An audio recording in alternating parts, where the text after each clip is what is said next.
परिसरातून खऱ्या अर्थाने गुन्हेगारी हद्दपार करण्याची आम्ही प्रयत्न करू आणि 100% आपले या परिसराचे नागरिकांचे सहकार्याने आणि त्यांचे एक पार्टनरशिपनी इथून आम्ही नक्कीच या परिसराला स्वच्छ करू आणि रामटेकडी परिसर खरं इथे राम राज्य स्थापित होईल या दृष्टिकोनातून आम्ही प्रयत्न करू।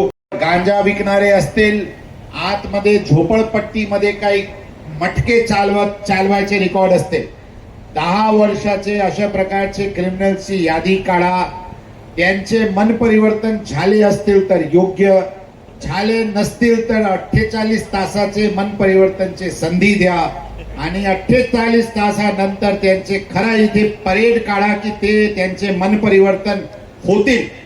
अशा प्रकारचे ठाम कारवाई परत करावा लागेल, कारण आज लोक अत्यंत अपेक्षाने आमच्याकडे पोलीस विभागाकडे बघत आहेत। या परिसरात अशा प्रकारचे जे लोक म्हणते चोरी छुपे धंदे, आमचे स्पष्ट धारणा आहे धंदे कधी चोरी छुपे होऊ शकत नाही।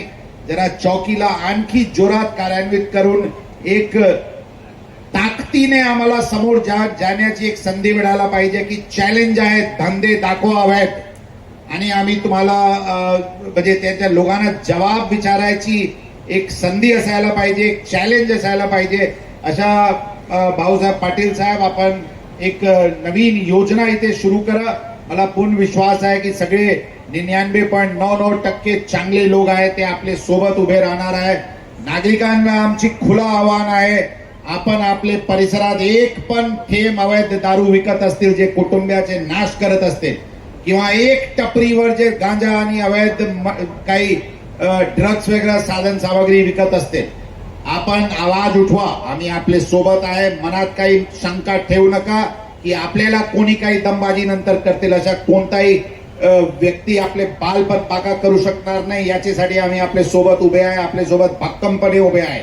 परंतु लक्षात ठेवावा लागेल, आमचे 10, 15, 20, 25 कर्मचारी कायमस्वरूपी पूर्ण परिसरात स्वच्छ तरच होऊ शकते।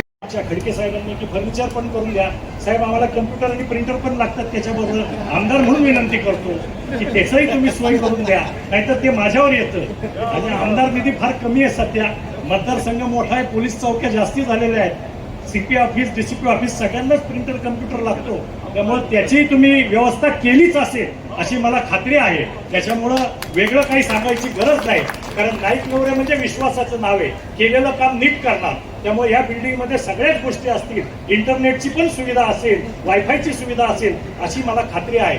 आता त्यांनी एक विषय मांडला शाळेचा, साहेब तुमचं म्हणणं बरोबर आहे, शिक्षण दिलं गेलं पाहिजे, शिक्षण सगळ्यांना मिळालं पाहिजे। आता साहेब आपण क्रीडाईचे प्रमुख होता त्यावेळी मी आपल्याला येऊन भेटलो होतो, 2010 साली आपली बिल्डिंग चालू झाली। मी एकमेव असा माणूस आहे की आपल्या ऑफिसला फक्त एकदाच आलो। मी SRA ची स्कीम माझ्या मतदारसंघातले साहेब, मी एकाही बिल्डरच्या ऑफिसला न जाणारा आमदार, कारण बिल्डरच्या ऑफिसला जाणं हे आमदाराचं काम नाही। चुकलं तर त्याचा प्रश्न विधानसभेत विचारून लोकांना न्याय देणं हे आमदाराचं काम आहे। मी बिल्डरच्या ऑफिसमध्ये अजिबात जातो, जर कुठे अन्याय झाला तर निश्चित आमची सगळीच मंडळी बसली ती सांगतात, त्यावरून संपर्क साधत असतो। तर मला असं वाटतं की आता तुम्ही क्रीडाईमध्ये काम करताय, हेमंतजी तर जे रणजितजी तर आता नॅशनल लेवलला आहेत, तर आपण क्रीडाईला थोडंसं सांगावं माझ्या मतदारसंघाबाबतीत की या शाळा बिळासाठी थोडेसे पैसे जर तुमचा काही तिथं कॉर्पस असेल, त्या कॉर्पस मधून आले तर बाकीच्या ठिकाणी नाही, पण कमीत कमी रामटेकडीन जिथे स्लम आहेत तिथल्या शाळा जर तुम्ही डेव्हलप केल्या तर मॉडेल शाळा कशी असते हे तुमच्याकडून महानगरपालिकेला आम्हाला दाखवता येईल की बघा मॉडेल शाळा कशी असते। त्यामुळे ह्याच्यामध्ये नाईकरोरे ग्रुपने पुढाकार घ्यावा आणि ही रामटेकडीतली शाळा एक मॉडेल स्कूल म्हणून उभी करून दाखवावी, म्हणजे जेणेकरून आम्हाला दाखवता येईल की बाबा महानगरपालिकेने पण अशाच शाळा बांधाव्यात। आज या ठिकाणी अनेक लोकांना त्यांच्या घराची कागदपत्र दिली गेली, मी त्या सगळ्यांना मनापासून शुभेच्छा देतो। तुमच्या हक्काचं कागदपत्र